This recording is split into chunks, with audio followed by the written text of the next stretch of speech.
We are on طارق المندلك. مساء الخير. أهلا وسهلا. I'm going to preface this by saying sorry to those who speak English and don't understand Arabic. وبنعتذر من اللي بيحكوا عربي اللي ما كتير بيفهموا إنجليزي.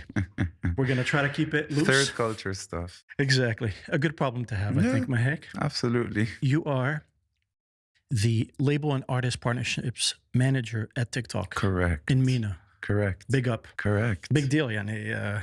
Yeah, man, it's been quite the journey. It's given me the opportunity to uplift a lot of artists that I want to uplift and that deserve to be uplifted that usually don't have the platform for that. Yeah. So, yeah. You sent me the link to the podcast you did with Jad on UNJADED. Shout out to Jad. Yeah. Great podcast. Big shout out. Thank you, man. And I think he has some amazing questions. I'm going to try as much as possible to kind of ask the things or from a different perspective. Yeah.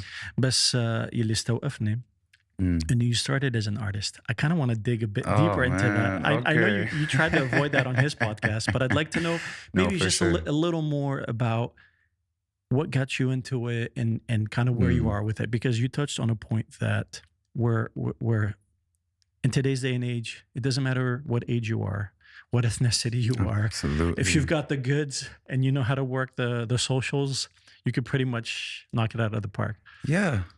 Yeah, that's true. Okay. So as an artist, I mean, it started when I was way, way, way younger. And I have pictures of me playing the piano when I was 4 or 5 years old. I've always been around music. Music was always my favorite thing. My mom would put music on her like belly when she was pregnant, and I would move. Nice. This is a story I learned recently. I didn't know that. Oh, okay. Good to know. Yeah, so I got into it pretty early. I mean, from my school days, I was in choir since I was a kid. So I'm a choir kid, which is interesting because I was a bass/baritone. So you can tell from the deep voice, but it could also, range. It started as that, and I was doing performing arts as well. This is in Beirut, I'm assuming. This was in Beirut, yeah. I was born and raised in Beirut. So it all started over there. وبلشت إنه choir, performing arts, you know, that's where I kind of harbored the love for it even more. And I was always, you know, infatuated with who wrote what song, who produced what song. I would study credits very religiously, although... Back in the day, we're talking CDs days here or... iTunes. Okay, iTunes, I would say. Because you could see the credits then. I would go on Wikipedia and try to see who did what. Connect the dots, Hey, exactly. I was always very infatuated with that side of things. Who did what? Like at EM Maximum. I was a pop kid most of my life when I was younger. So, and then I got into R&B, I got into hip hop, all of that came a bit later on. And then, you know, I was always a shy kid. I would put covers on YouTube, and then I would... Oh, you started with covers on YouTube? I started with covers on YouTube. They were terrible. Thank God they don't exist anymore. And I got made fun of for them, and it was a whole thing. But then we were over that. And those same people who used to make fun of me were, when I started putting out originals, like, oh, wow, that's so cool. I'm like, yeah. Yeah, remember... Tell yourself that 5 years ago. Two releases ago or whatever. Yeah, I mean, as an artist, I always wanted to be my own artist, right? And I loved music, and I knew how to play the piano. I taught myself how to write. It was a whole thing. It took me a few years to actually develop my artist persona and what I wanted to do with my music. And if it were now, though, I would do it completely different. In what sense? The direction I was taking sonically now, I feel like I'm way more submerged into what I actually would have done back then. Yeah, I was doing kind of alternative R&B that was very... At that time, we're talking? Okay. Yeah, I would say I started really properly pursuing it as an artist career in 2014. I did one cover at the time, which was a reimagined version of a song. And then I started writing. And I put out my first original, and I started also performing here and there. I was doing a lot of covers at first because you didn't have the infrastructure to like the production, and like I used to write and play the piano. That was. And were you singing in English or Arabic? English, completely English. Although I was pushing for people to sing more in Arabic, but I couldn't do it myself. I feel like we have a lot of things in common. We'll get into it in a second. But it's interesting. Was there a song at the time you wish was yours? Like if at the time, we're talking 2013, 14, 15, was there a song out on the radio? Because I know you're a fan of Ariana. You're a fan of The Weeknd. Yeah. So those are my musical mom and dad. You're getting me with the alternative R&B. I'm just trying to get a sense of if there was a song back then that you wish had been written for you or you had written. that you think you would have been kind of in your wheelhouse? I think it was, what was it called? Oh my God, fake fan. The Hills by The Weeknd, I think, and also Wicked Games, which was 2013. Gotcha. So those were like, I felt songs that I could sing that like maybe I didn't directly relate to, but like the vibe of it, the production of it, the sonic aspect of it, I really related to. But yeah, so definitely. With The Weeknd being probably an alto, I'm thinking, if not higher than that, I had a problem because I too have in a past life artist, singer, songwriter. I emulated Boyz II Men growing up. Oh my God! All, you know, I'm a baritone. Do you know what I mean? So I was trying to hit notes that I had no business getting near. So my question to you is, did you have that problem where you were trying to sing songs that weren't necessarily in your range, or did you have a good sense of kind of where you sound good? Yeah, I kind of had a good sense of where I could go vocally. Like I could hit the high notes if I wanted to. I got better with time because I did a lot of vocal training and vocal exercises and all of that shebang. But I kind of tried, and then it was really trial and error for me. But I never let it limit me. Gotcha. إذا بدك يعني إنه there was no wrong in trying. Sure. But yeah. Were you flexible enough in that? Because I feel like we're obviously now genres almost don't exist anymore. Oh yeah. But I feel like at the time it was still a thing. You couldn't do R&B and like you had to box bluegrass, yourself, exactly. which is so weird. It is weird now. To me now. I mean, there's a freedom now that didn't exist back then, you know. And you were dinged for it. You know what I mean? Like if you tried, it's like you're confused or you don't know what you're doing. You don't know your identity. Exactly. And being that you were singing Western or English, let's say, did you have local heroes, or was all that you were looking at in the US? Or funny enough, yeah, it's a good, I really like that question. Yeah, it was mostly I was looking towards the West because at the time we didn't have the people that we have now where I could be like, oh, like I want to sound like Wix, or oh, I want to sound like, I don't know, even Saint Laurent now, you know what I mean? Like, oh, I want to sound like Zayn or Noel Kharman. There was no one established enough to emulate. Yeah, you know, right. Like these up and comers, like I really like what they're doing, and I would have used them as inspirations had they have been then there. Because like we didn't really have access to them. Yeah. Like really up until like 4 or 5 years ago. I feel like just before COVID is kind of where we made that. Where people started having these examples to use as inspirations. Like back in the day, and I wasn't, with all due respect to everyone, like it wasn't really my thing, the top 40 that we had here. I mean, it's just... And to be fair, again, that's something that I'd really like to kind of get into in a bit, just in terms of the state of things, where we are, where we're headed, because I still feel like in a lot of ways, the industry here, as small as it is it's in its infancy. You know, it's for sure. It's not established enough. And I, you know, again, to reference the UNJADED podcast you talk about, which I think is a very important topic, how far behind we are on publishing and all the infrastructure and stuff like that. So, but I feel like someone who is wanting to get into music has a lot to pick and choose from now. Just absolutely. 10 short years ago, that wasn't the case, you know? Yeah, and the whole school of like, you don't write your songs, you don't, like you just buy songs, and that culture for me just doesn't make sense. Because like, okay, you have artists in the West that do that. You have Celine Dion, you have Whitney Houston that don't write their own songs, or the Selena Gomez's, or the Demi Lovato's, and it doesn't have to be super established. Even the Ariana Grande's, okay, she participates, but by and large, it's mostly Max Martin and company, you know, so it's a like common thing. With Ariana, for example, that's an artist that comps her own vocals. But like in the Arab world, there was no one doing that. It's very few, very, very select few. And the only one maybe like of the big ones is like Najwa Karam would actually get into like the... But Najwa's been around for like a long time. So she knows, and she's learned, and she's not to speak on anyone's experience. Like, let me preface, if we're not singling out anyone as or Tarek likes or dislikes. We're talking in general. I don't necessarily love everyone. I love most people, but you know, just as an FYI, and no, it's not. If we cover someone or we talk about someone, it's not because we favor or anything like that. We're not playing favorites here. So we're just speaking facts, right? And that whole school of like, because I used to write my songs and I used to look at people who wrote their own songs and who really went in the studio and worked with the producer, not just like, okay, here's $10,000, give me a song. Like, which is fine. Like, if you're that kind of artist, it doesn't mean that you're not a legitimate artist. You're talented still. I mean, debatable. You're talented. I mean, you're a vehicle, right? It's like whether some people want to perform, some people want to get more into the nitty gritty and like the you know, the details of putting it together. And like, if you're an artist that buys a song but makes me feel like it's yours and like you're really singing from that place of pain and anguish, if it's that, kudos to you. Like, you really, that's what I care about. And I also noticed that, you know, when you're a producer, you tend to make music to impress other producers. When you're an artist, you tend to make music to impress other artists. And I learned that very early on, that, you know, I had to draw a line in the sand. Who am I trying to impress? Or, you know, my audience is who I care about.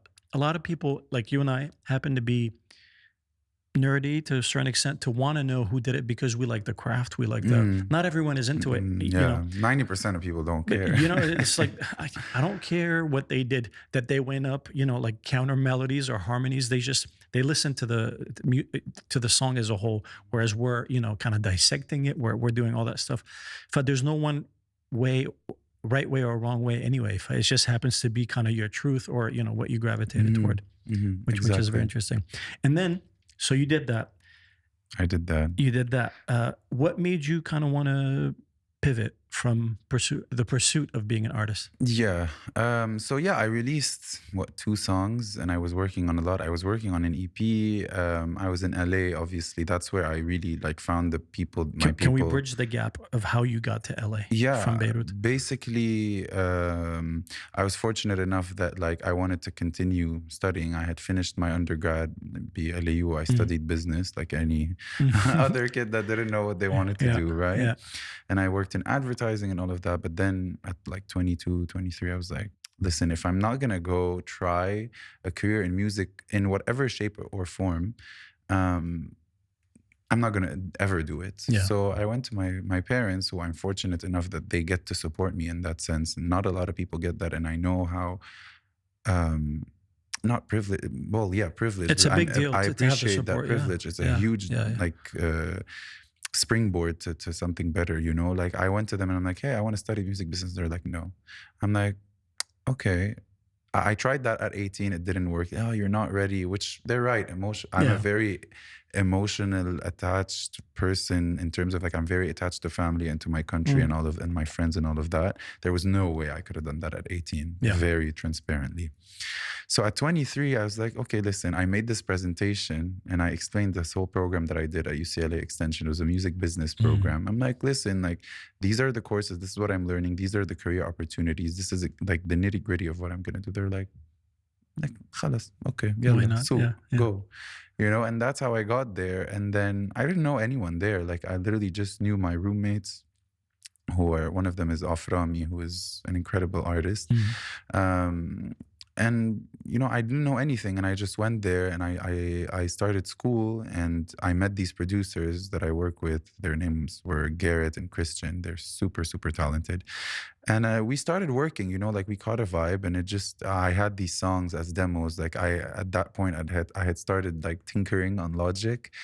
Terrible, but like I tried, right? You have to start somewhere. You have to start somewhere. And then these songs came to life, and I released the first one, and it did okay. And it started playing on radio in Lebanon.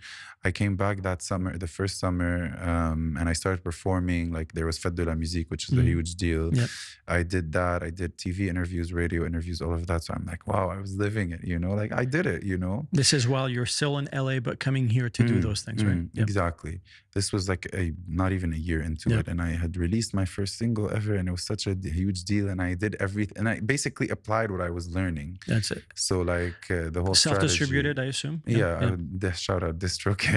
Honestly, man, like that was a lifesaver. Had I not went to LA, I wouldn't have no clue about all of these things. And I see that with so many artists. Such a black box, man. Especially here. And I feel like education has got to like 10x or a million X, because people just don't know.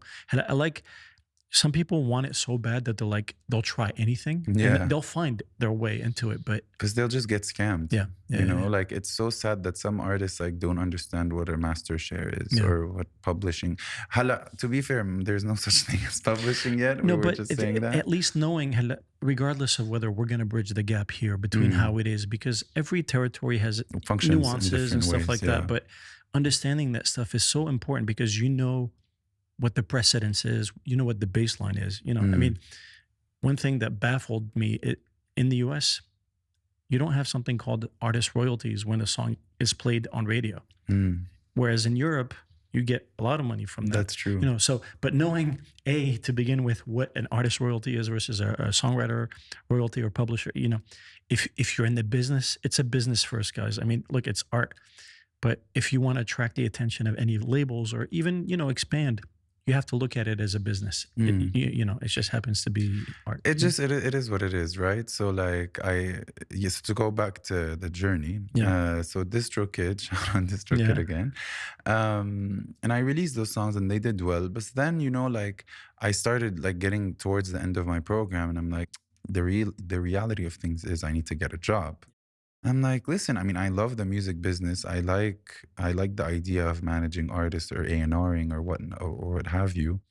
So I just looked at like how other artists were doing things, and I'm like, you know, I don't have that drive for it as much as I thought. To push as an artist, to really push and write. I was writing a song every other week, and like the discipline is just so different. You really have to be in the studio every single day. And we didn't have that growing up back home. So like, I don't blame it on anything, but like the circumstances, and also like, maybe I didn't want it bad enough. But then I re-strategized in my brain and I'm like, okay, I love music. I love the core of it and I love everything about it. And I love supporting artists. Like that's always been a thing about me. I've always been a sort of fanboy or stan, as we call it. So I'm like, why don't I just combine these two things and just go for it, you know? So that's really where the switch came. And then I met so many people through, like, I'm a very social person. So I go out, I'm going to like get to know everyone in the room, no matter how big or small or whatever, whoever they are.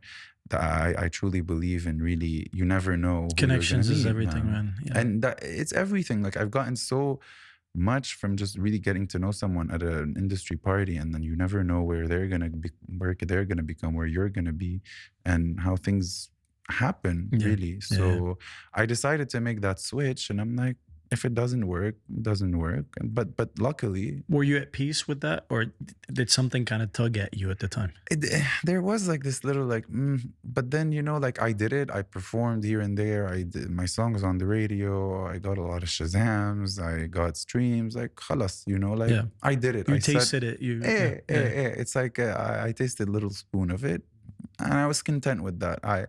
Not at first, but then I'm like, listen, you know, it's just the reality of things, as hard as it is. But I still got to do what I loved, and I love what I do. And I loved what I started doing there. I also found out that due to some visa issues, you had to leave the States to be back here. And I sympathize with having had to go through that. But I'd like to ask, I know that part of why you're here is deliberate, and you kind of want to do something to kind of push the momentum and to really support up-and-coming artists. If given the opportunity to go back, would you make that choice? Listen, it's not a right or wrong. No, I'm just wondering, I know. Do you feel like there's unfinished? I felt like there is something unfinished, but like in the grand scheme of things, I look at it in different ways. So my mom has this saying she likes to use, "لا تكرهوا شيئا لعله خيرا لكم." Yeah, of course. And I'm like, just don't do that to me right now. And when I first came back, like I was depressed, and I had mentioned that and then in Jad's podcast, and I was really, really depressed. Like I'm like, I really got to where I am, and like so many, and I really fulfilled everything that not everything that I wanted to do. I barely did like 2% of what I wanted to do. But you had cut through the noise, and you were in. I was in. Even though, you know, the funny thing is, the industry, it's not an address. It's not like you go to 555 La Brea Boulevard and suddenly I'm in the industry. I used to live on La Brea. I did too. In Hollywood, But I'm saying, you know, like the industry is not an address. One day you're not in the industry, you're like, What? I'm here. How did I get here? You know, it's so random. And that that's way. what happened, you know, like 3 months into my job, I was working for Grassfed Music, who manages Sabrina Claudio, a bunch of other artists. And 3 months into my job, I was backstage at Coachella, just hanging with like Justin Bieber and Billie Eilish and Khalid. And I'm like, how did I get here? Like, what is going on? Like, is this really a simulation? You know, so like going from that to like back in my house in Beirut, and not that there's anything wrong with it. I was like, the contrast and I had lost is pretty my stark. job and everything, and I'm like, إنه شو عملت للدنيا أنا خيي إنه بس given the opportunity if I would go back a year and a half ago, or when did it like, and if you told me this in August 2020 or September 2020, I'd be like, yeah, I want to go back. I don't want anything to do with this region. But after being back and really diving into it properly and discovering all the incredible artists that I did, and it'd be hard. I get the sense that it would be hard. Yes, for you, but I would be not 100% back, but like back and forth, because I would want to bridge the gap. And I feel like with the experience I got in the US and with the experience I have here now, and with my job being exposed to different markets, so South Africa, Europe, Asia, Latam, and just understanding all these different markets, and with the experience that I had in the US that also was multicultural, I feel like I truly have a global mindset in the way I think when it comes to music. So I feel like this is where I can offer value if I had the opportunity to go back. Gotcha. It would be something where it would just be springboarding artists from here, or like really showcasing a light on the Swana region. So like, given the opportunity, I would do a 50-50 kind of thing, or just like a nomad type of thing. I was curious about it because I could tell you didn't want to talk too much about the reasons why you had to come back. It's something to do with visas. So I'll leave it alone unless you want to elaborate a little more. No, it was literally just like I was, it's the H-1B visa, like that's the lottery visa or whatever. I was supposed to do that. I was going to try and like, I didn't get the lottery initially. Yeah. I was supposed to try and get another sort of visa, and then everything just stopped. Shut down. Were you on a student visa at the time? I was on a student visa and then on OPT. Got it. So I got to work for a certain amount of years, and it just didn't work out. Yeah. And because everything stopped at the time because of the whatever, the Trump thing. Yeah. Was it related to? No, Trump had stopped everything that had to do with like. Our cousin actually won the lottery. Yeah, he had won it. Yeah. He missed it by like a couple of days or a week or something. Like there's something stupid, you know what I mean? Like that's like life-changing opportunity, and he couldn't go anymore. Yeah, it was ridiculous to me, because at the end of the day, I was contributing to the society over there. I was paying taxes, which was ridiculous to me. But there's a price to pay everywhere, right? Yeah, right, exactly. Well, and basically that was it. And I just was looking at the world with so much hate, and like I was just so bitter. Because like I was doing my thing and I had put my foot in the door. Like, why not just let me contribute? You've successfully parlayed it into something amazing. I feel like if you look at the landscape here, there aren't that many positions. You're probably if not the best position, one of the best positions you could possibly be in, with arguably one of the best companies to be doing it in. Mm-hmm. Do you know what I mean? So I agree. I feel like it's the beginning, not the end. Like it's just, I think it's, you know, to echo what your mom said, it's what you make of it, you know? Exactly. And it took me so long to realize that, like, I was even like maybe before trying to get into where I am now, and it didn't work. And also that happened for a reason, because I had to learn the landscape. I couldn't just spring into something without knowing. I mean, I knew about like the different artists, the landscape and everything, but I really had to research and like know my thing and just be in it for a while and discover. And I think more importantly, understand it with a local vernacular, because it took me so long. There's a big mistake that still, even people of Arab descent in the US, they feel like just because they're from here and they're doing it there, it doesn't translate. There's something that gets lost in translation. If you try to do things musically the way they are implemented there, if you try to do it here, it doesn't work. It just doesn't add up. You have to really understand all the intricacies and all the push and pull and like the stuff that's like, I mean, politics and just the makeup. I mean, one of the hardest things to solve for here is you're talking about 22 uniquely different accents, dialects, or whatever you want to call it, and listening habits, and that's and within the country itself, there's like different things. Yeah, it's a hard thing to solve for, especially you and I share something that we're both pop heads. If you want to, pop is just popular commercial, right? Indie right now has had, a massive surge, which is great, but usually indie is the alternative to pop.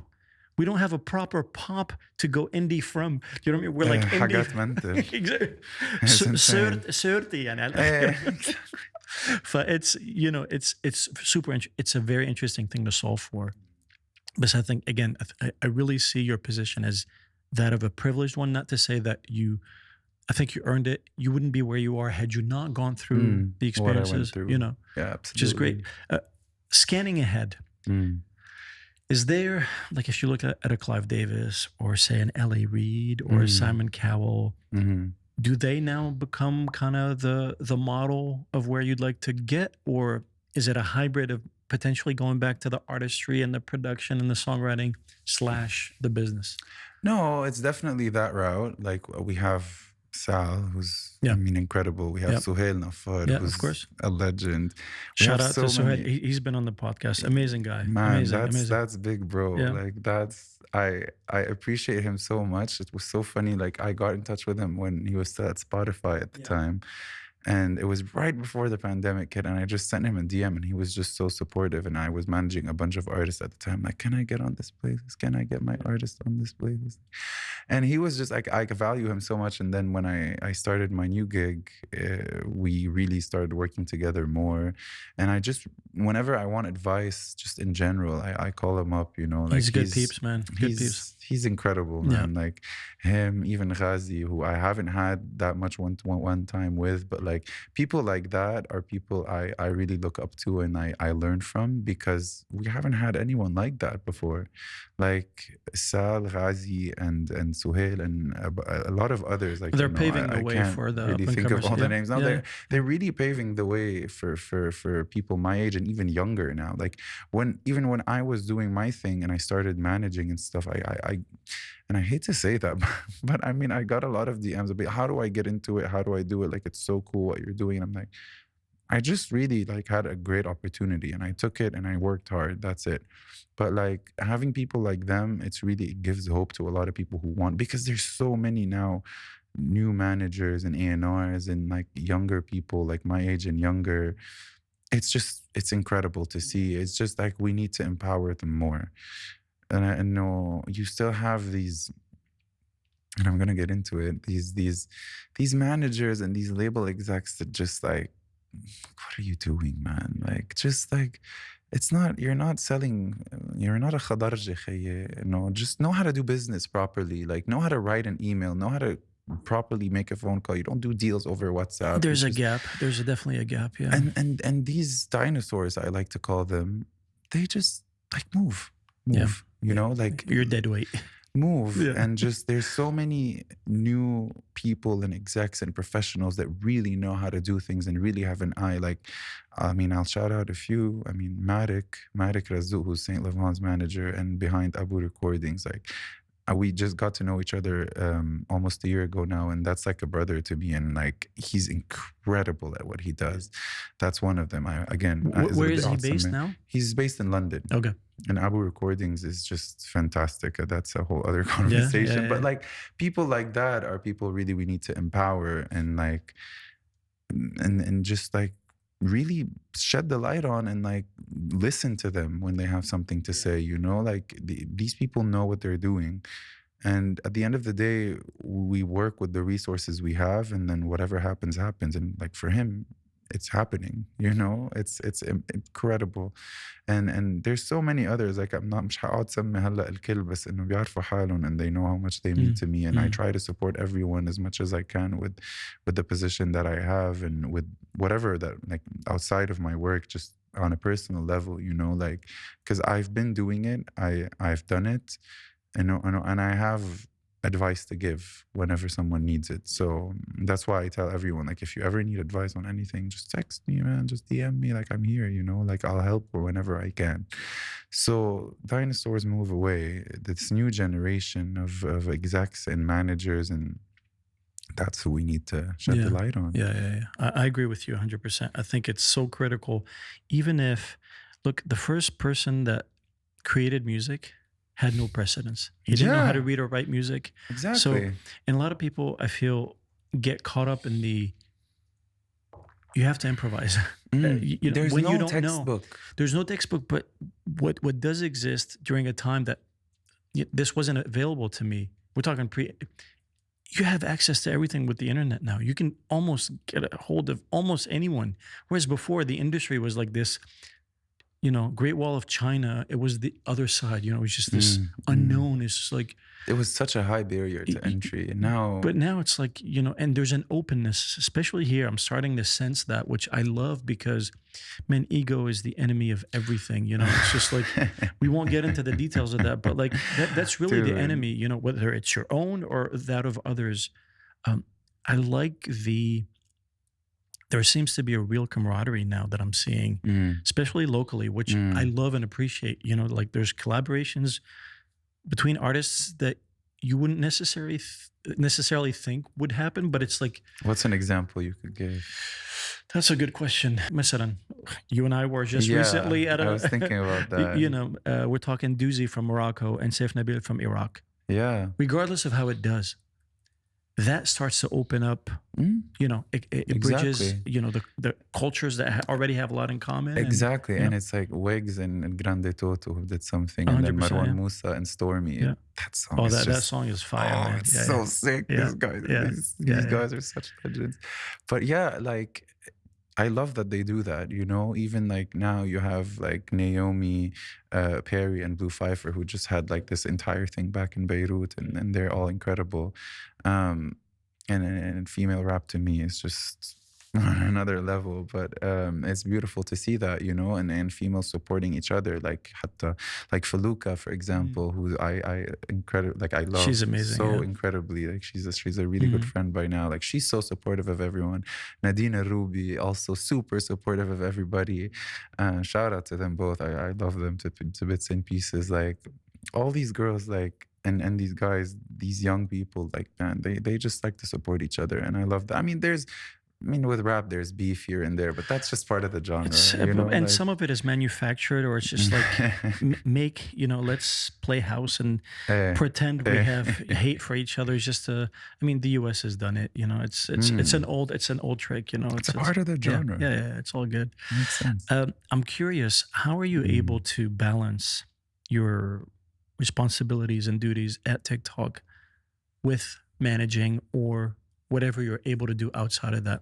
Are there restrictions? If you're able to talk about it, of course. Yeah, I always try to help however I can. I just recently started like working with Slayman Demian, who's shout out Slayman. Incredible, man. Like he's such a visionary. And I try to help artists here and there on not like any monetary basis. It's just like I want to try and help as much as I can. And management has always been, since I started doing it, really something that I truly care about, and more from the standard of artist development, because I like to start from the ground up for some reason. I really like the challenge. I think it's the right way to do it, because then you get to, you don't want to undo some bad habits. You kind of start with a clean slate. It's a lot easier to build something that's stronger that way. And listen, with producers, like with Sayman, for example, it's cool because you also get to help other artists in the meantime. Yeah. Like, and especially now, there's this new strategy of working with independent artists, which is something he's been wanting to do forever.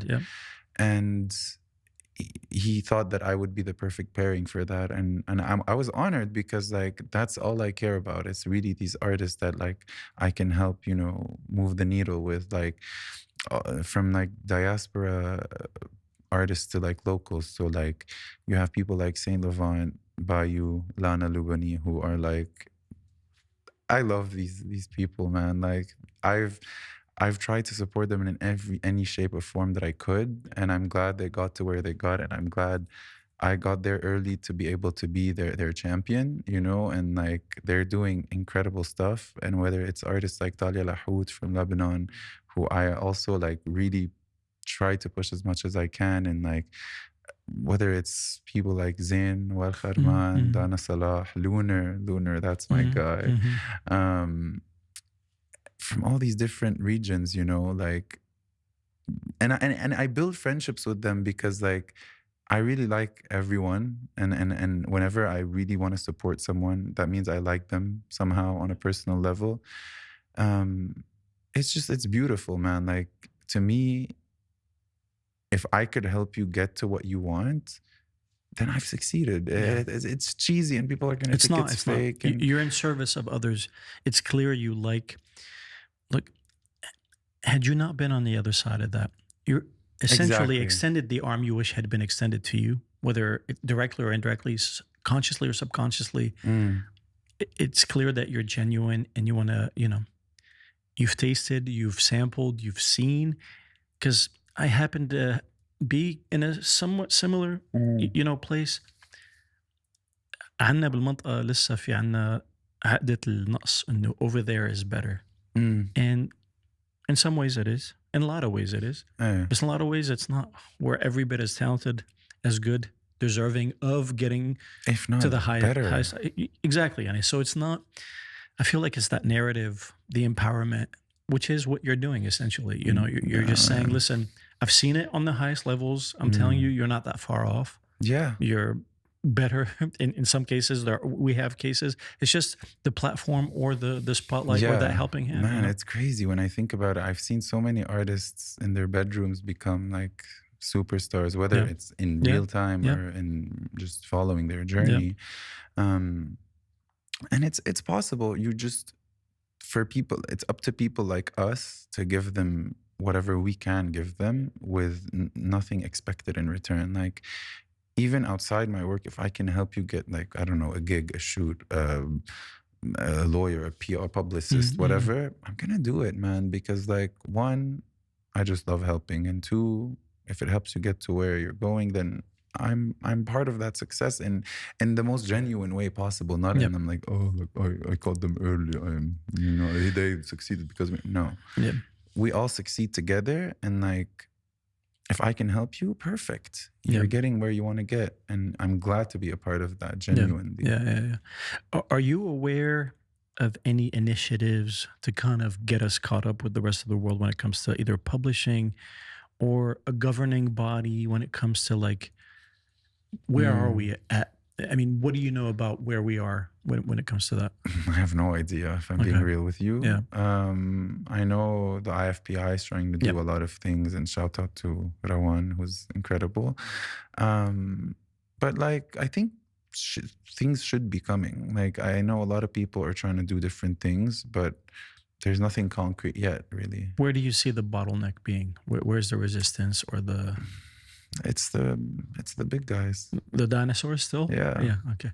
Yeah. I mean, it's the wall will break. The wall will break at some point. It's not a matter of when, if it's gonna happen. Yeah, you know? Like you don't have your ASCAP, your BMIs. Yeah, we have SASAM, but like SASAM doesn't really. I mean, we need our local. We need our someone local like that. We don't have our Sony APGs or our Warner Chappells or our like publishing really entity or our Pulses. Pulse is huge in America. Primary way, like we don't have that. We don't have these people that are like fighting to get you your money. You know, like we don't have. Well, now we can't say we don't have managers because like I mentioned, it's starting to bubble up. We don't have entertainment lawyers properly. We don't have proper PR. We don't have... Radio is a mess. Plus traditional radio is more or less on its way out unless it finds a way to kind of play along the DSPs, you know, which is a different topic. That's a whole other podcast. It is altogether, but I feel like it's coming. It's just a matter of time. Got to push through. For sure. But I'm curious to, you know, kind of tie that into the dollars and cents and the finances, because it's somewhat taboo still, you know, with the percentages, who gets what from what. And there's been a shift in the currency now is the number of likes, the number of views, the number of followers. Whereas there was a time where how many units did you push? How many out of the gate? Whether your first week sales. Now it's streams, which, you know, you could have millions of streams and still be broke. You know, so you could have millions of streams and sell 10 tickets. There's a disconnect. There's a massive disconnect there, especially here. I feel like in the West, they've somehow, not all, but they've managed to reach a point where it's like that you can monetize talent. Here, outside of, well, تعمل لك عرس أو, you know what I mean? Like you're singing at a wedding. How many touring musicians that are like making a proper living from touring do we know here? Very few. That's not sustainable, which to me, that's the part that worries me most. While the talent is catching up, it's every bit as good as what's out there. We don't have a platform or a way to get these guys to like not have to do something else. You know what I mean? Like I'm an artist, but I have to have a full-time job. It's like, how do you balance between those two things? So I'm just wondering, like, especially, you know, with the advent of TikTok and shorts and reels and all that stuff. So you get to feel, you know, you look the part that you're famous, but it doesn't necessarily equate to the money. Where do you see the gap being? Like, what's the one thing that if we could solve for, we could bridge the gap a little? Wow. Again, this thing with virality is that anyone could go viral, kind of, right? But it's how you sustain it and how you really work to monetize it. Because like, I can go viral, right, for something very dumb, or I could go viral for a really good song. But if I don't do, someone really that went viral with like the dumbest song ever and knows how to monetize it, kudos to you. But then it's really what you do after it. You really have to build and that's what I regurgitate this sentence every time, but it's really fan base, community. Focus on engaging with your community. Sometimes there's this precedent here in our region that like, it's cool to not engage or not reply to a comment or like. That's a misnomer, man. Like you're misinformed if you feel like you're don't, man. Exactly. You're not The Weeknd. By the people, for the people, at the people, always. Exactly. Even The Weeknd. If The Weeknd doesn't do that, game he over does The that Weeknd. in his own way. He'll Like be a Tuesday, Wednesday maximum. يعني بالأخير. And this is tried and true. Trust me when I tell you, it's you know. Like build a community. Yeah. And that community is going to stream your music like crazy, which is going to make you crazy money. A really good example I can give about that is Bahjat. I swear to God, I was just going to say Bahjat is probably one of the best guys doing it. Man, do you see that engagement that he has? Like he competes with like his army, his fans, man. Shout out to Bahjat. Yeah. Dear friend. And I love what he's doing, man. He's like championing. So I was going to ask you, actually, I was going to say, other than Bahjat, are there models, are there others that you feel, because, you know, Bahjat and I are you know, constantly talking about things, you know, he can be doing and stuff.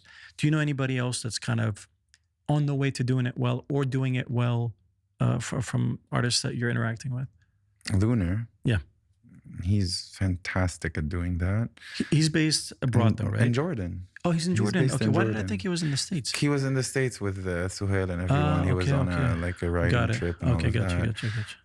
Saint Levant. Yeah. Man, Marwan knows what he's doing. Like, and he knows, like, if he puts out merch, it's gonna sell out now. If he goes on tour, it's gonna sell out. If he puts out a record, people are gonna listen to it because he engaged with his community and he's giving them what they want. And he listens. Lana Lubani again. All these young artists, really, again, I feel like I'm naming the same names, but really, like, those are the ones I'm seeing. To anyone listening, please take notes, seriously, if that's what it takes.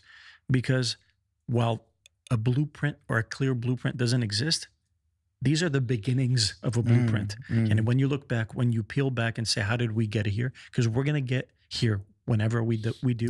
It'll be on the backs of the guys we're talking about right now. And another great example, and she's just beginning like to scratch the surface of, is Roxanne. Roxanne Touma, man, she really focused on content for the longest time, and now is like on the verge of releasing her best work yet.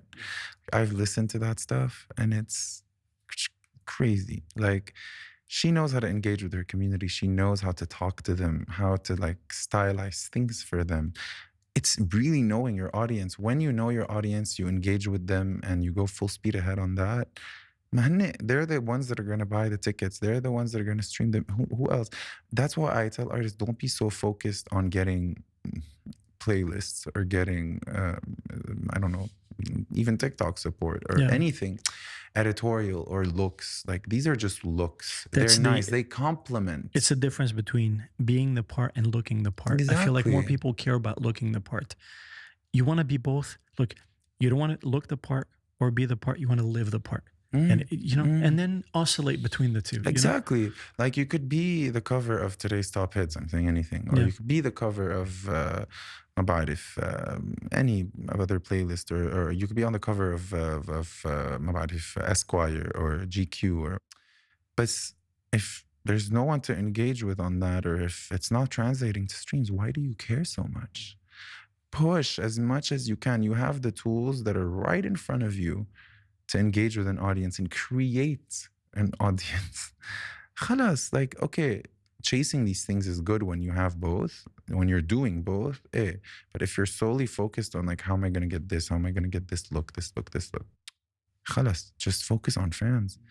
Because the fans will eventually get that for you, and you don't even have to go ask for it, which is the case for so many of the artists that I just mentioned. You gotta give them value. Then it's like, then they'll gladly. You have them. You had them at hello. Just keep saying hello. Exactly. You want to be in a position of power. You don't want someone else to have this over. Oh, like, I did this, but it's not doing anything. So no, demand it.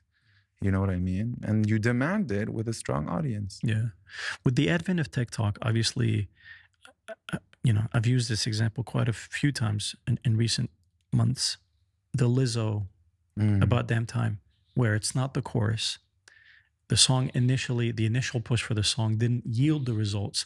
And then suddenly it becomes this thing that, wins her all these Grammys. So we're clearly entering, obviously attention spans are shortening. Intros are shorter, song length is shorter, so everything is shortening.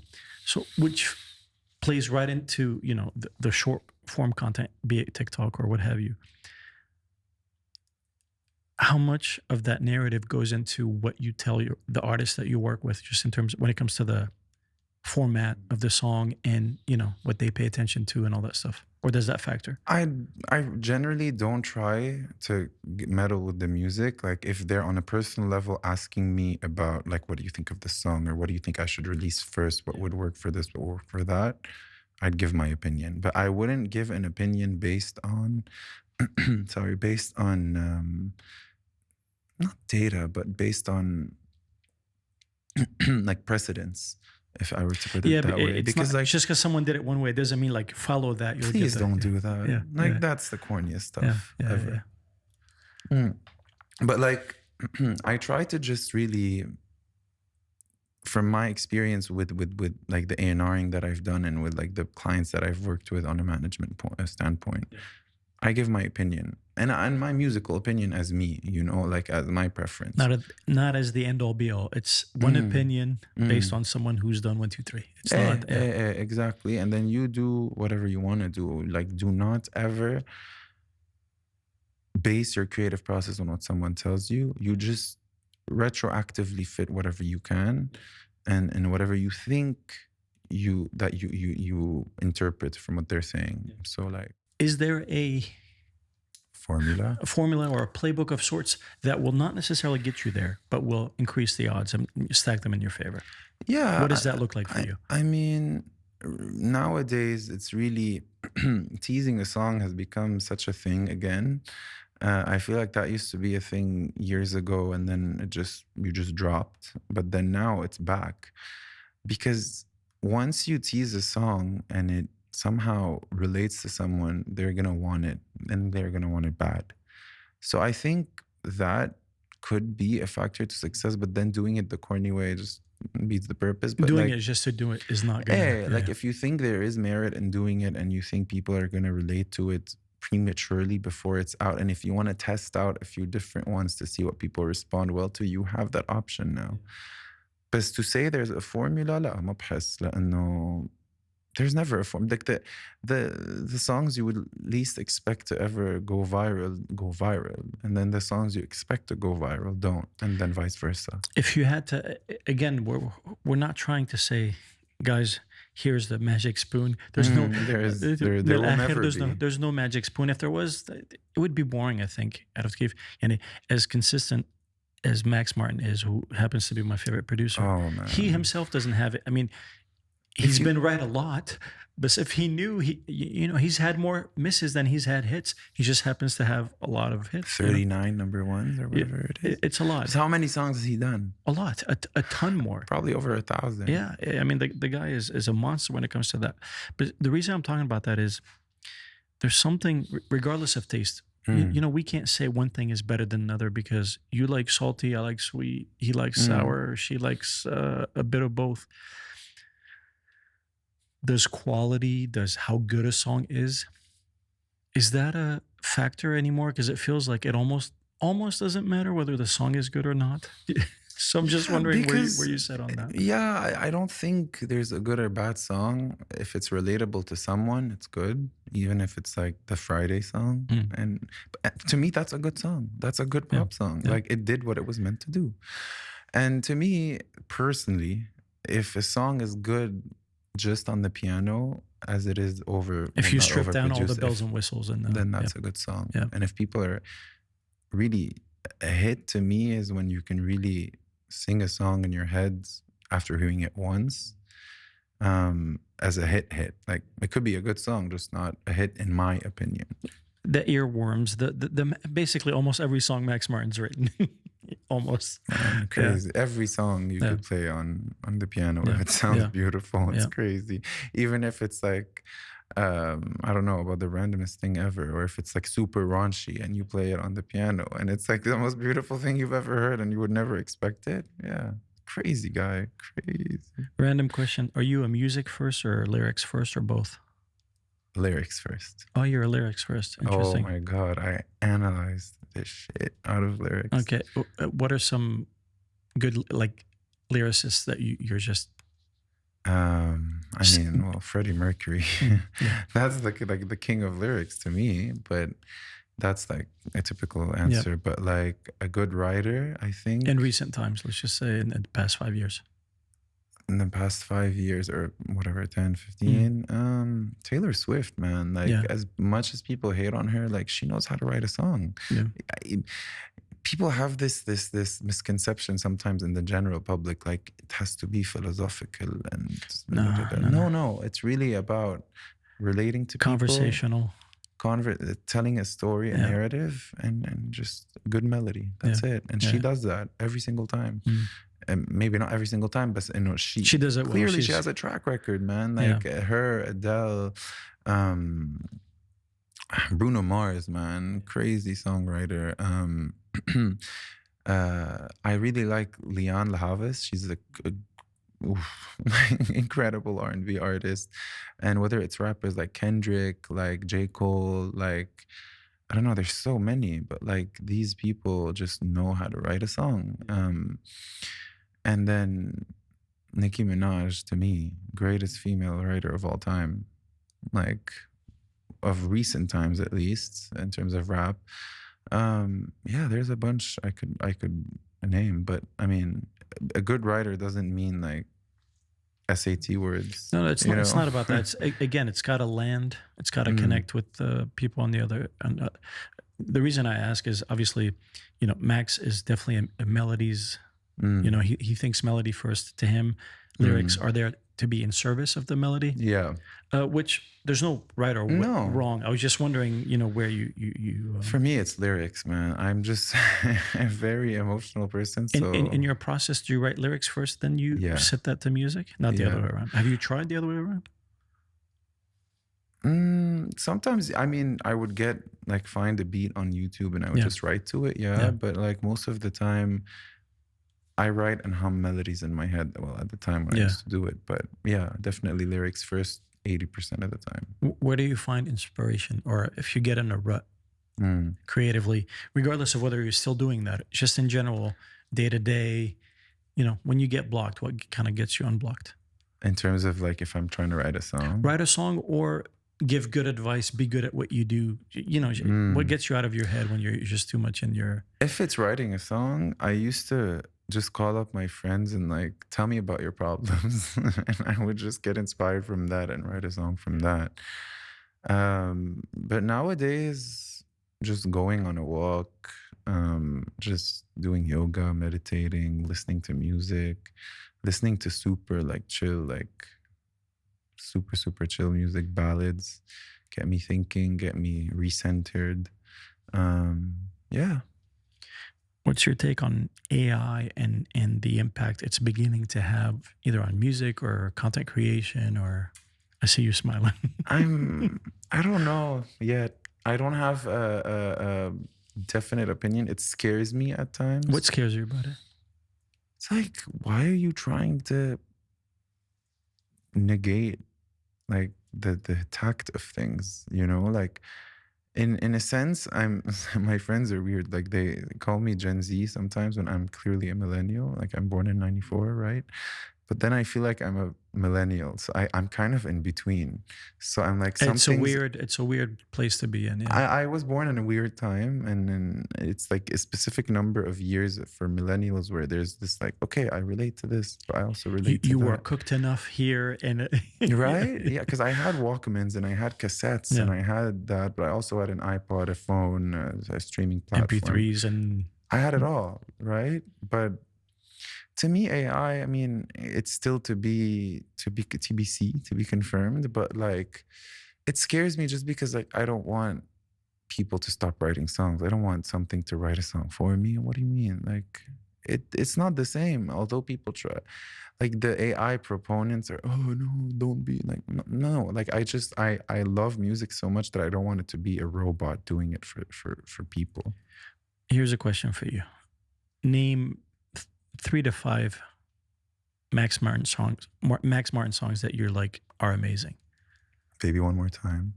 If that had been written by an AI, would it have hit you any differently? If what you got out of it was the same? Again, I'm playing devil's advocate here. I don't know. I really don't know. Yeah. Maybe AI is capable of writing such a song, but I really don't know. I need to see it from. I'm just interested. Again, it's not a right or wrong topic. I'm just kind of I know wanting to gauge, because you're obviously working where you work, doing what you do. Technology is, you can't separate technology from what I do, from that part. So it's how do you leverage it, you know, to your advantage, and just understand kind of that. For me, a big part of it excites me. It does concern me just in terms of where it goes, because, you know, there's the sentient, you know, does it grow a brain? Does it go places? Yeah. No, but I mean, in a way, I just thought of this now. It could help you when you're in a rut. Like if you're in a writer's block and you're just, I want to, like you go on ChatGPT and I want to write a song about this, that. Maybe it could be a source of inspiration. I mean, just like loops, just like, I mean, you imagine making songs without DAW. Like Logic is kind of the beginnings of AI. It's a tool. If you treat it as a tool, an extension, that's true. You know, so I think perspective has a lot to do with, you know, what you do with it. But it's still in its infancy right now. We don't. I mean, like, I just feel like the acceleration that we're headed into, it's going to get insane. That's going to be interesting. Very quickly. It's going to be interesting. It's scary, but also beautiful. So there's always this dichotomy when it comes to these things, and there's never right or wrong, white or black. It's just, it's, again, to be confirmed. So when you were growing up as a kid, your idols were clear-cut, either an artist or an actor or writer-producer. Now it's like, you know, I have a nephew. I've said this a few times. I asked him, he's 9 now, but a few years ago I asked him what you wanted to be, and he said a YouTuber, AKA content creator, right? So, but that's, you know, he doesn't look up to, say, a Leonardo DiCaprio or Brad Pitt, a Weeknd as like, that's the model.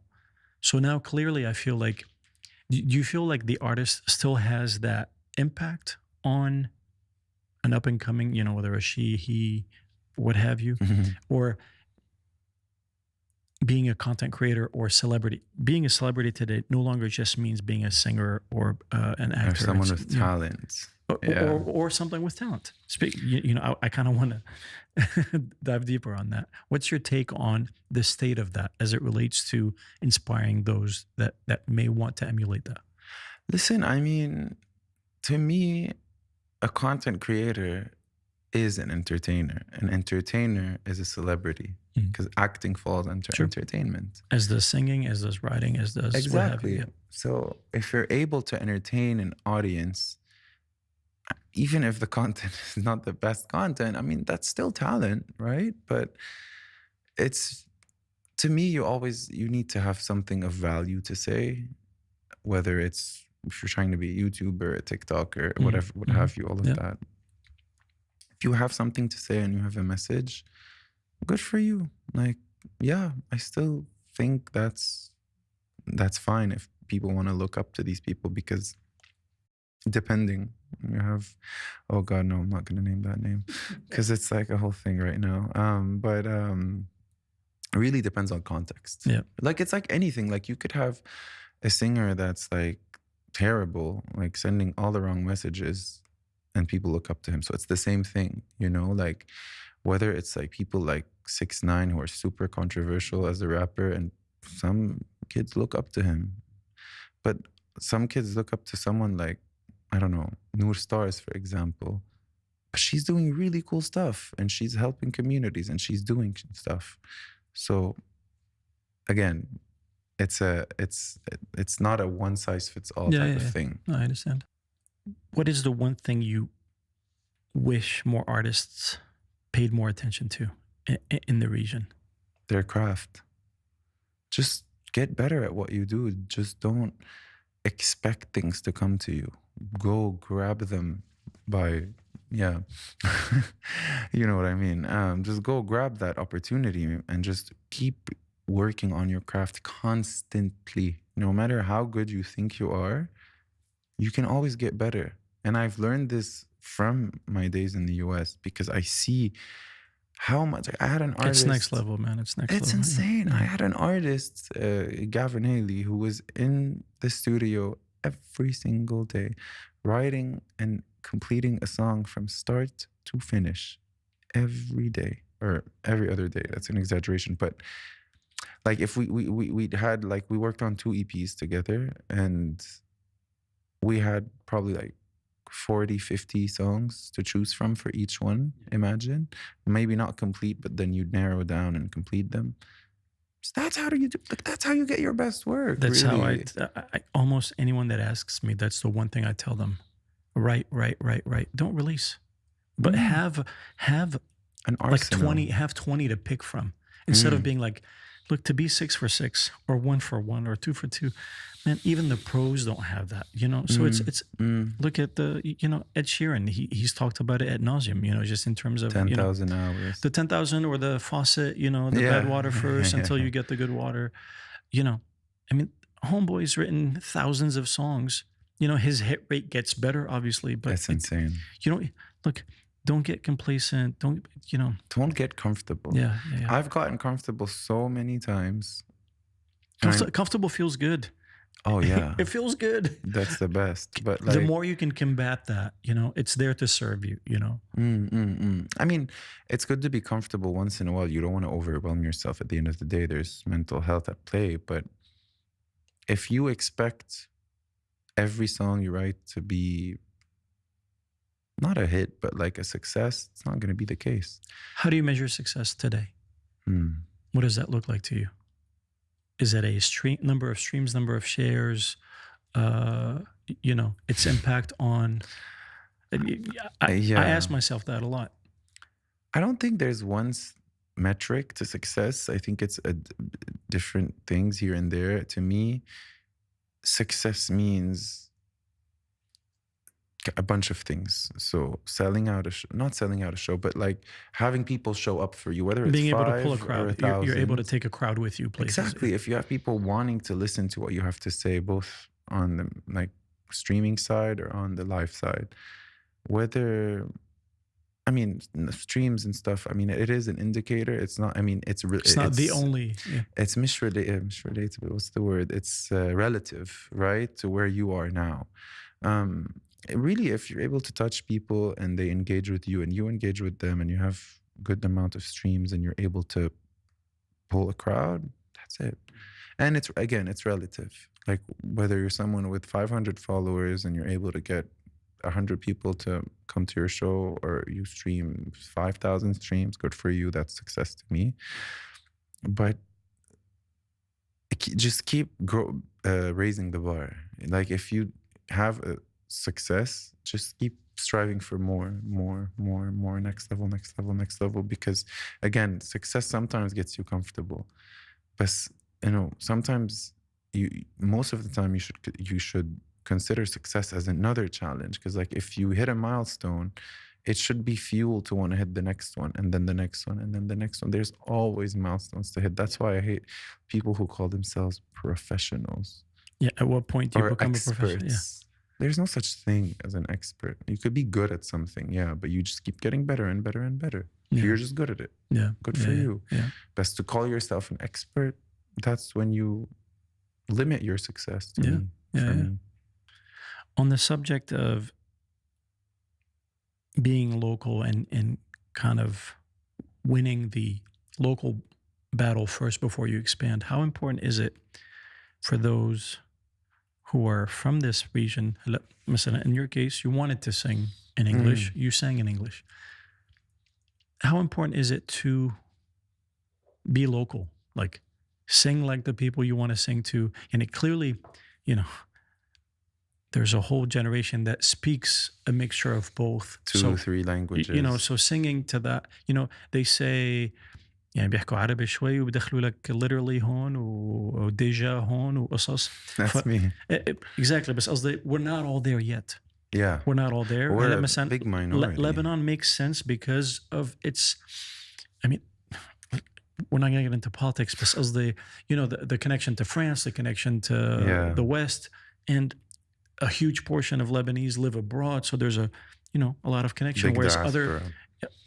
Other countries may not have that, but we're seeing a growing globalization.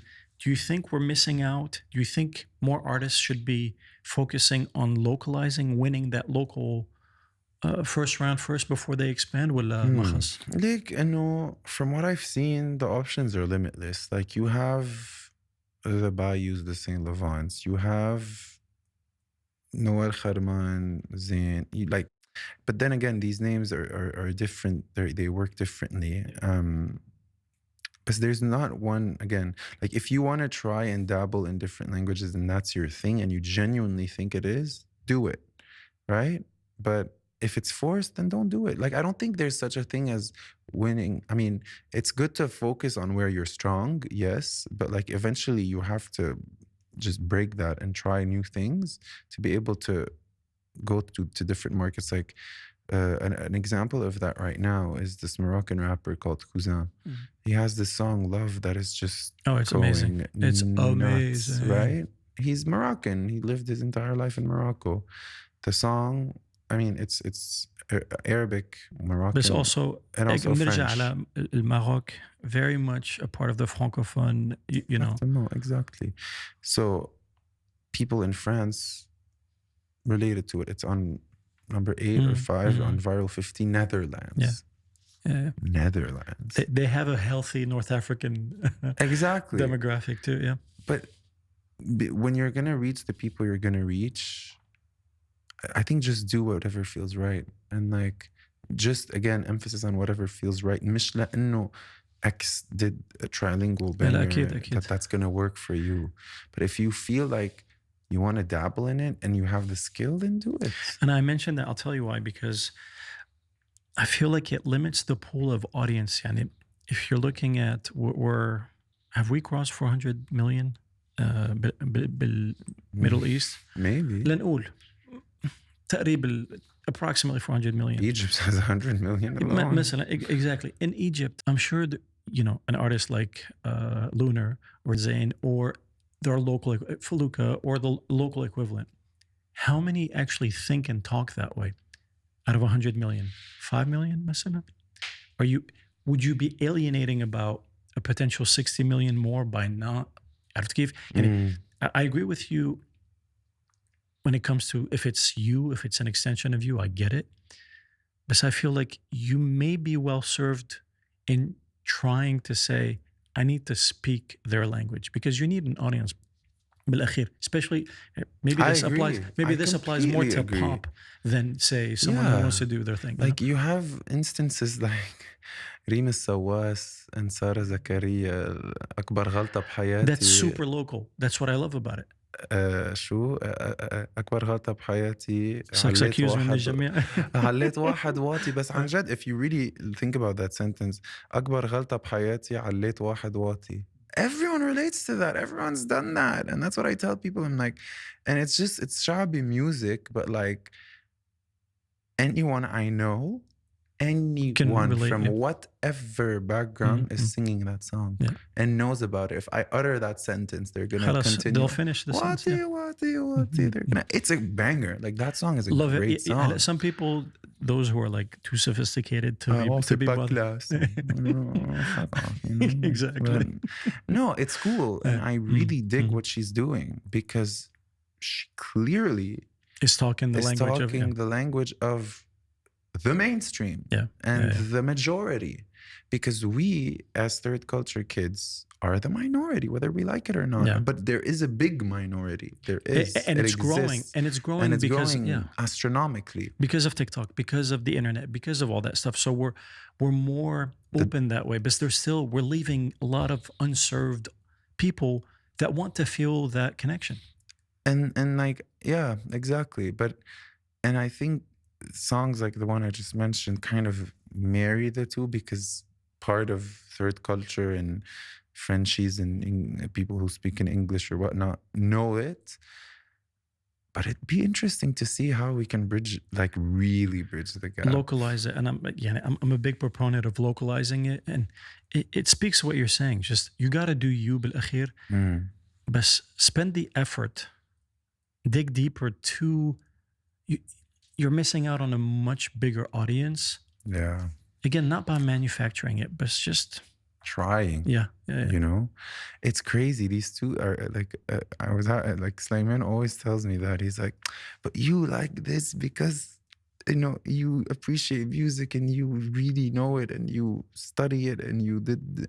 But that's a minority. And it took me a while to understand that, you know, like, not everyone is going to appreciate an intricate, nice, that's what I'm saying. Instrumentalized ballad. People want Reem Sawas and Sarah Zakaria and like a one-man show vibe, but also there's different tastes, but like things are catching up to each other, I think, like we said, but there's room for everyone. And that's, I think, خلاصة القصة هي كلها إنه في محل الكل. يعني ما حدا أحسن من حدا, بس some people have more potential of having a bigger crowd than others, depending on what they do, but things are always ever changing. Crystal ball, if you had to guess, how long before we export? And I had very high hopes for Saad Mjarrad, especially when he released Muallim. And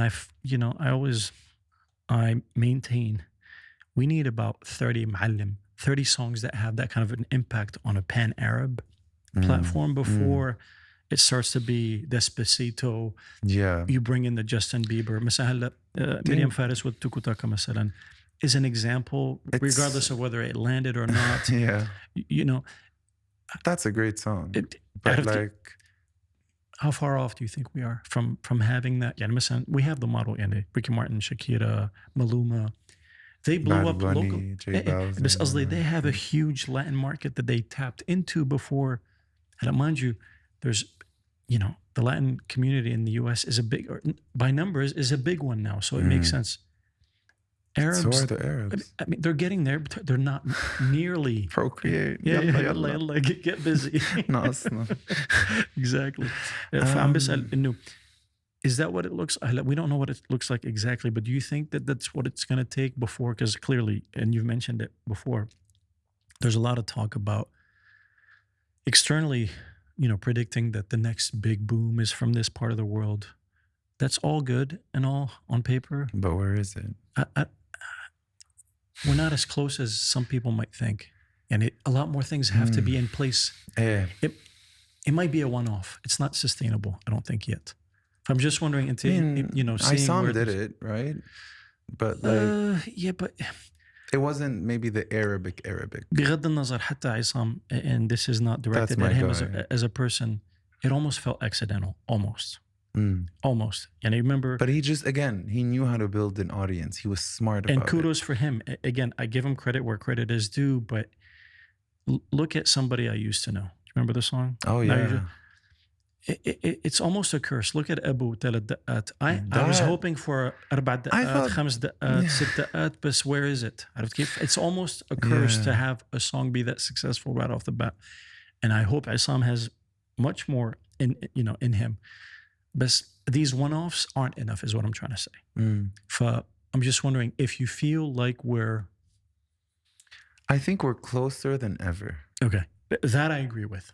I think that's the obvious thing to state, but are we close enough? I can't say yes or no, because things are happening so fast. Like, again, Love by Cousin. Who knows what that song in a few months will do? Yeah. Like, it's on an astronomical rise. Yeah. Saint Levant, same thing. Hala. All of that is not pure Arabic, which... Close enough. For now, close enough. Okay. I think segment this question into two. I think a pure Arabic song is going to take a while to really become a global hit. Purely, and who knows, I could be wrong, but something that's like a marriage of different things, like what everyone I mentioned is doing, is very close.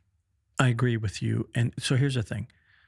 But I want this side to flourish. I do too. But this side is beautiful. Yeah, it's I agree. Maybe giving this part, like the pure Arabic, as like a little dafsh. And we need it. We need it. We do. Because it's the only way, بالآخر, well, yeah, that's a good point. بالآخر, how did Despacito happen? It was already big in Latin America, but it needed Justin Bieber to take it to... It was already massive. Exactly. But to fully... But there's an important point here, which leads to my next question. Luis Fonso wasn't Ricky Martin.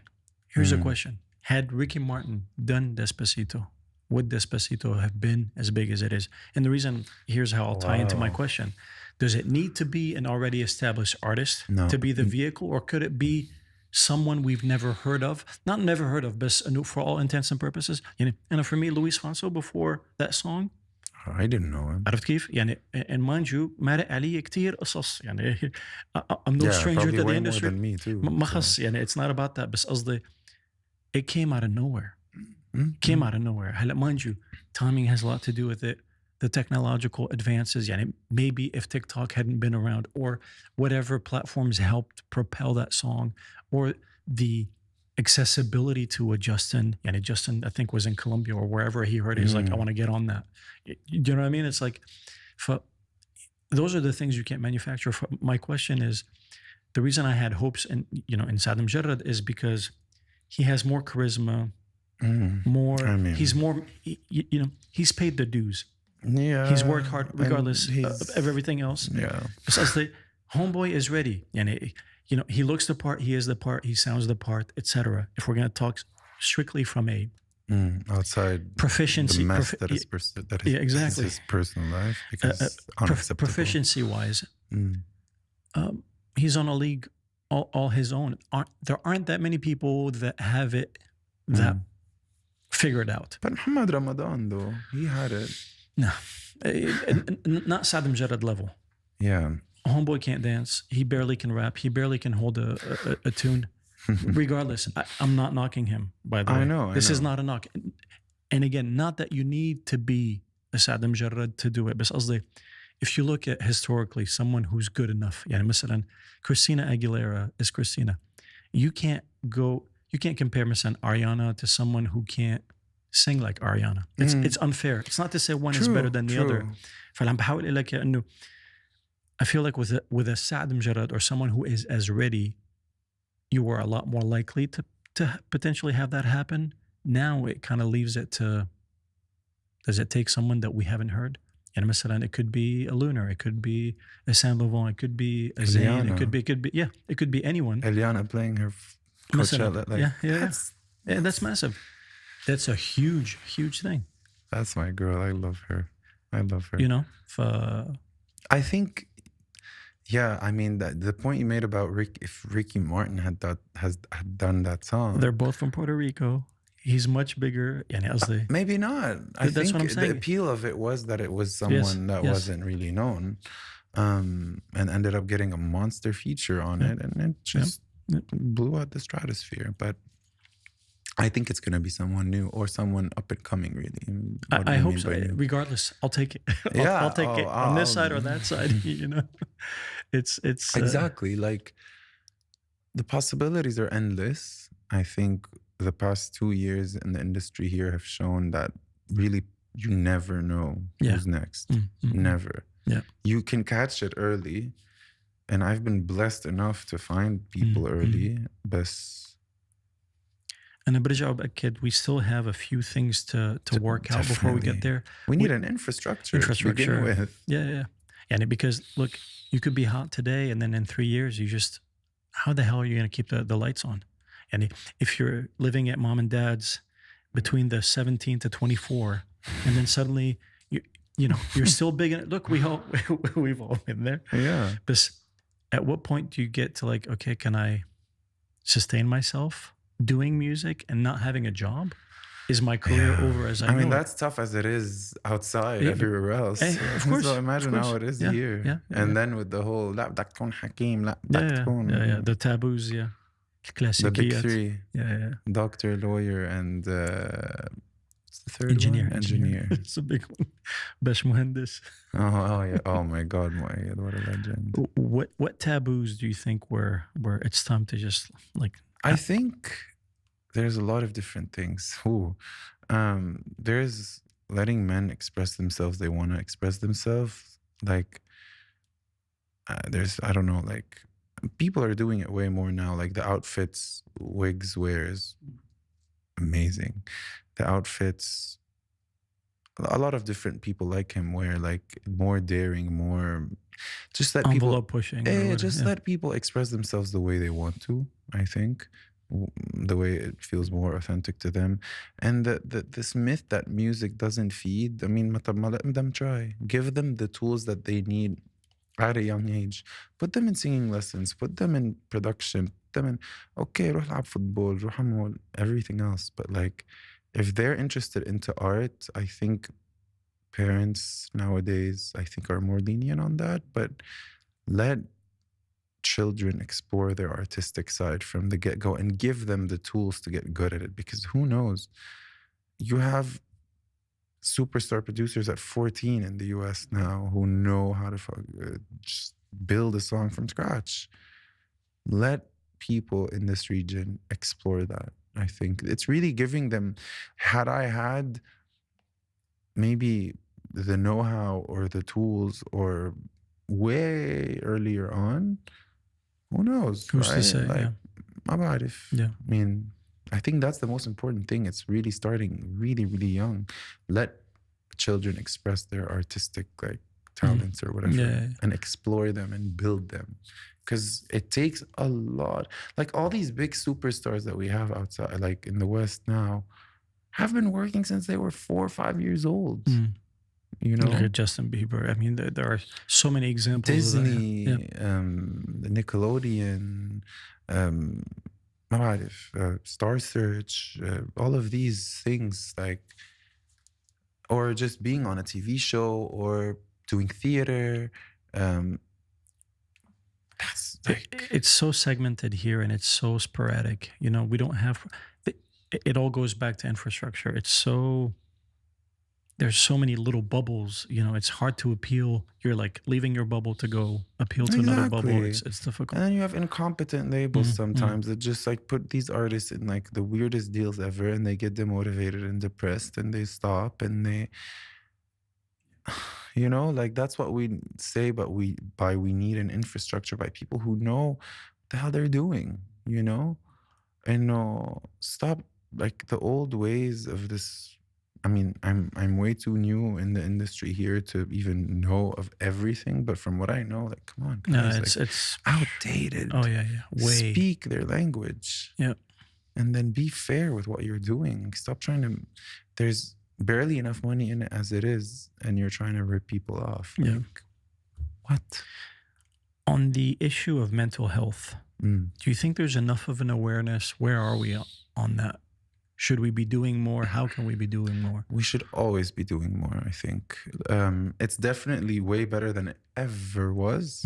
Therapy, if you'd say that 20 years ago, they'd look at you like you're possessed by the devil. Yoga, same thing. Meditation, same thing. These are two things I think that for me have helped my mental health a lot. Ever since I came back to Lebanon and I was depressed and I came through a rough patch.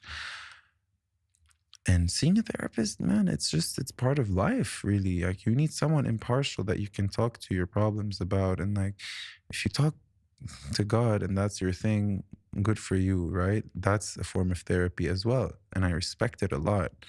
And I do it in my own way. But stop trying to force religion as a therapy, because it's not. It is in your own way. If it is, then good. But like forcing it on people, stop it. And how we get better at mental health is really awareness. I think the more we can, people like us who have positions where they can raise awareness on things, anyone with a platform should be advocating for mental health and like seeing a therapist and like admitting that it's okay not to be okay sometimes. Like it's part of life. Like we're not all living our best lives all the time. Like we go through stuff, we go through death, we go through breakups, we go through stress, anxiety, a lot of work. Like it's fine.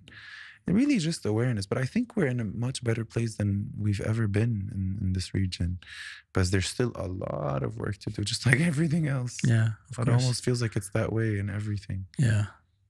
For those who want to reach out to you, what's the best way to get a hold of Call Me Tyro? It's Instagram, it's LinkedIn. But I mean, with my Instagram, I really read everything and I reply to everything whenever I can. I'll leave that on the screen for those who are interested in reaching out to the... Please feel free. But I've met a lot of people. Tarek is one of the more genuine ones, and I can feel Thank you, man. From the time I met you that he means what he says. I'm sure you're not always going to be able to immediately respond to anyone, but I know you'll make an effort. Always. Which is super appreciated. We need more people like you. I appreciate that. And one more man. question in closing. There's a gazillion more questions I'd like to ask, which means we'll have you, if you'd like to be back. I'd love to, man. This is such a refreshing conversation. It's awesome. It doesn't feel like I'm even on camera. It just feels like I'm talking to someone, you know? And we've had this conversations like mission this before. accomplished. That, the idea is that whoever's either listening or watching us to feel like they either learned something or, asked a question that they, a burning question. Have you thought of putting together either a seminar or a course or some sort of like a one-to-many where you could, it's not just a one-to-one, to maybe like, I mean, demystify and, the music industry, deconstructing the music industry. I've always wanted to do that. I always felt like education is, I think, I don't know much, right? But like, I think I know enough to where I can give basics and... Now, there's value bombs after value bombs, guys. Yeah, like it's maybe getting a bunch of people together who know different things and just holding like master classes or stuff like that. But like, eventually I think that I would want to do, but also, I don't know how many years from now, I'd like to start like my own, or just partner up with someone else, like management company, label, stuff like that. Because, man, I have a lot of crazy ideas. And we need that. We need those ideas. And who knows, I'm looking forward to it, man. Inshallah. We need to talk. Maybe we put it together. Who knows? Yeah. I can't thank you enough, man. This has been great. Thank you for having me. We'll definitely do this again. Anjad, thank you for your time. I know you've got a lot on your plate. This has been amazing. Always. Appreciate it. Thank you, man. Yalla, we'll talk soon. Cheers.